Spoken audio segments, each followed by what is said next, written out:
You started? Okay. Good afternoon. Good afternoon.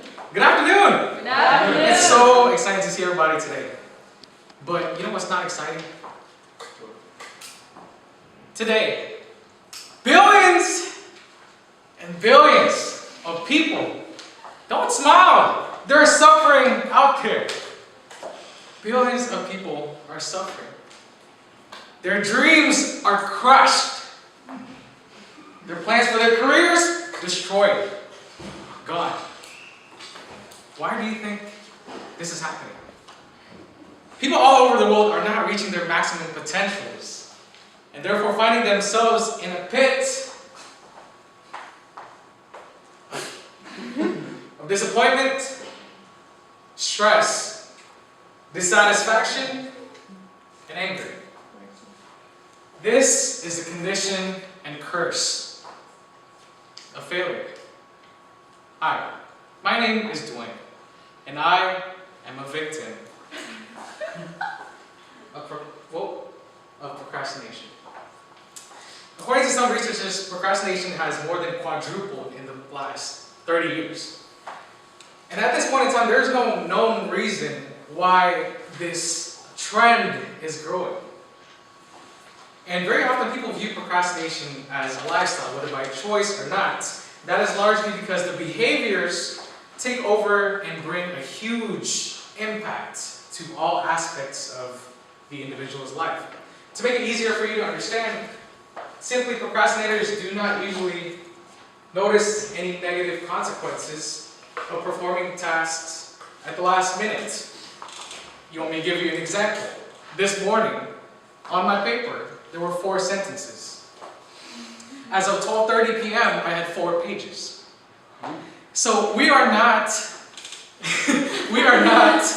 and I'm just trying to be honest with you, we procrastinate not because we think that we can't manage our time, but we procrastinate because we think that no matter how much time we have, in the end we're still going to succeed. We're going to be okay, right? We feel like you would get an assignment and everything, and then you would often think in your head, I can always do this later. How many of us can relate to that? Those of you who are not raising your hands, you are all liars today. And so, David Ballard, the head of American Psychological Association Center of Organizational Excellence, try to memorize that, it didn't work. He said that procrastination is not just avoiding or delaying a task, it also has to include an aspect that is counterproductive, irrational, or unnecessary. So there has to be another action that you're taking. So, what usually goes in our heads when we procrastinate? You know when we get an assignment, for example, from, say, Miss Paige. Let's say she tells us to do a speech. And Miss Paige says, oh, your due date is October 17. And let's say that today's date is September 17. And so we're in our minds, we're thinking, wow, Miss Paige, thank you so much, you're so great. Thank you so much. I have so much time, I have so much free time, so I'm not rushed. Thank you, Miss Paige. So then the responsible and mature side of your mind, when we go to computer lab, we feel like, oh, you know what, I'm going to be mature now. I'm a senior, I'm going to be mature now. I'm actually not going to procrastinate. So let me open the computer up, and then let me go on Google Chrome. You know, so you're there. Let me see if I can get this right there. So you're there, and then you open Google Chrome, right? And then you want to be productive, and then you go on Google Docs. You open Google Docs, and then you start feeling very mature with this. And then you're like, okay, let me name my document. Let's call it speech. And then you're so excited because you're finally growing and mature, and you give yourself a tap on the shoulder. And then suddenly you become very mature. You write down things to do. Number 1 is research. Number 2 is actually write down your speech. So you give yourself a tap on the shoulder. You're like, ooh, look at you. So mature, like, oh, and everything, wow. And you begin the process of planning things out, but then you think to yourself, wait a minute. I can't do research, and I can't do all of those without brainstorming. I gotta brainstorm first. Uh-oh, what happened? There we go. I gotta brainstorm first. Technical difficulty. I'm gonna skip that, right? There, right? There. Nope. So you go on YouTube and you actually start doing your research. Okay, I'm gonna write about procrastination, but then wait a minute. What's that down there? Do I see some thumbnails? Do I see? Woo! The excellent challenge. Whoa! Pokemon? The horror movie? Whoa! Wait a minute.